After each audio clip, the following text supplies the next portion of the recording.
lessons that I learned.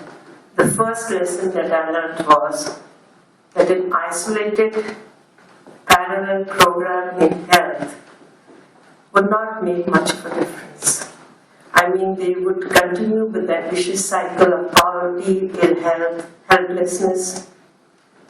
So, what do we think about it? If you start, it's very difficult for you all to imagine. Many of you who've been to the developing world may be able to imagine.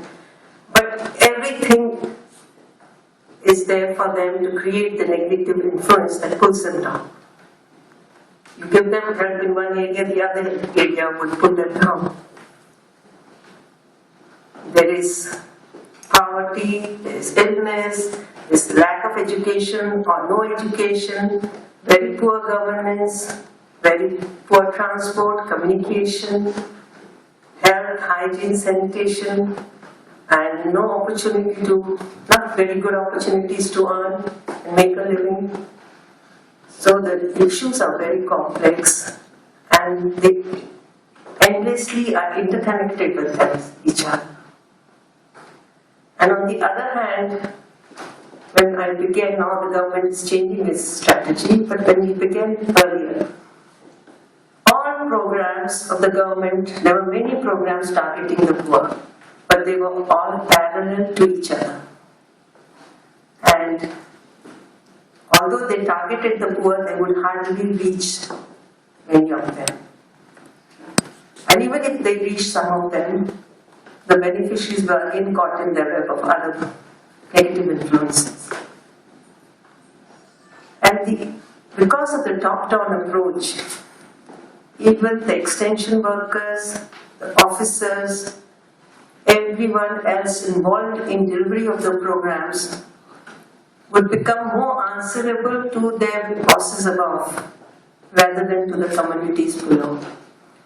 And that accountability was so lopsided that things really didn't work. They were not able to talk about the constraints in the approach or the relevance of the approach, or the real results would not be revealed.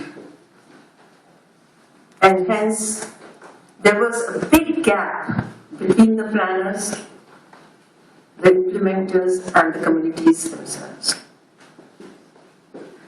So when I would discuss these issues with the women in the villages, I decided that it's best that we start talking together.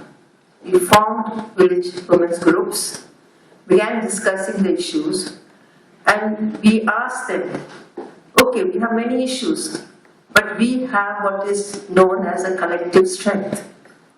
Let us look at what are the things that are feasible for us to resolve. And what are those things for which you would need the government or our help for training, capacity building, and for treatment. For example, let's look at health. It's your responsibility to look at preventive and promotive health. And it's our responsibility to provide you treatment when you require treatment. So we divide responsibilities, but even to understand preventive and promotive health issues, they need to understand, they have to be equipped, they have to be engaged, and they have to build up their knowledge and their assets so they can take informed decisions. And so what really started happening was that we formed one village women's group, a lot of more demand would be created. And so with demand created, village women groups began to be formed. Number of issues were being resolved and a number of issues we were trying to handle.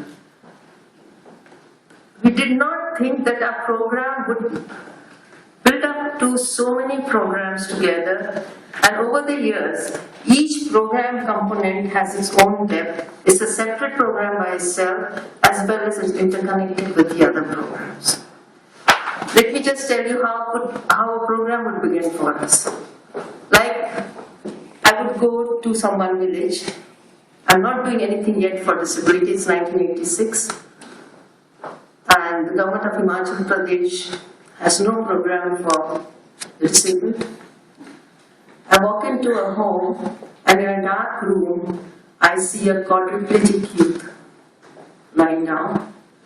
And he's been hidden in the corner because people don't want to reveal that they have a disabled person in the home, because the other daughters may not get married.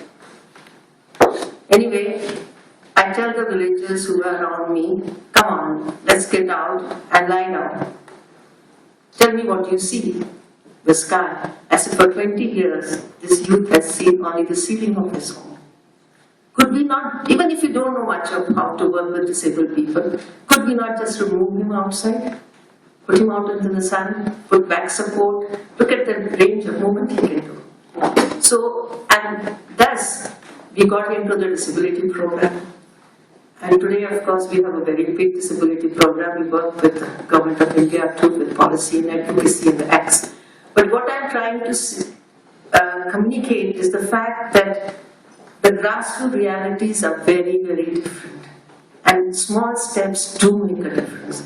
And as you develop reality-based, relevant programs, it becomes so meaningful that replication starts occurring on its own. Whatever it may be, microcredit accessibility with self-help groups, local self-government, you name it all, family planning, anything. So over the years, with the people, we designed programs, and today we work on 4 principles. It's about active participation by the people, integration of issues, networking, and sustainability from the very first step. You can't have sustainability later on. So, today we work with men, women, children, youth, and also girls group. We keep learning from them and we keep synergizing what we think with them too.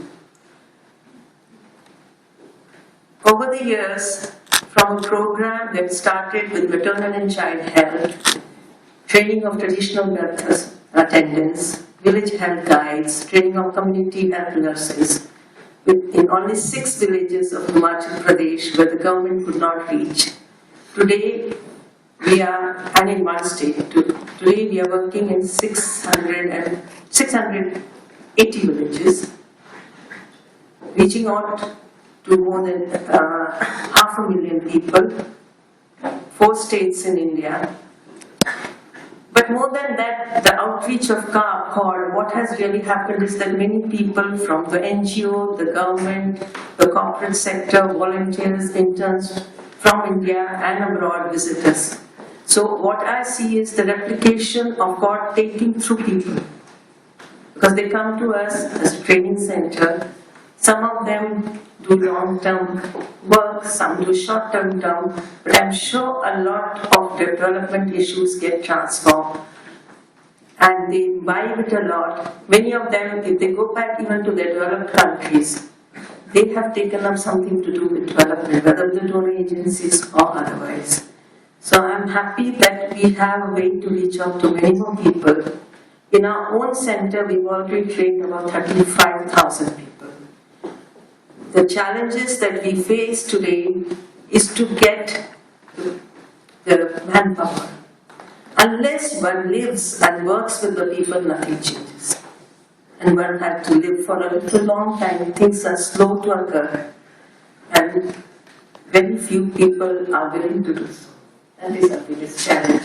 And I'm hoping with time we will identify people from rural India itself, train them for a year and put them back into the area from where they belong and do something that is meaningful for the people. I'm very thankful to all of you to give me such a patient hearing. I know it's a bit long time today. All of you have been standing and given me this time, but I'm very happy to share this type of work with you. It gives me real happiness, mostly because we can actually uncover the hidden potentials of the disadvantaged people, give them dignity in life. It is possible, and the next generation stands up in front of us as we stand, you and I stand. They've changed. They're no more the same in the same villages. In fact, today, many of our programs are supported by people, very small amounts, the bottom base of our help is through people who are the beneficiaries of the program. And many of the beneficiaries themselves have become resource people for our program. So that is our strength. And thank you all. Thank you, Guardian. Thank you for letting me pay a tribute to all the many people that have made this possible, to bring to you the unheard voices, the unseen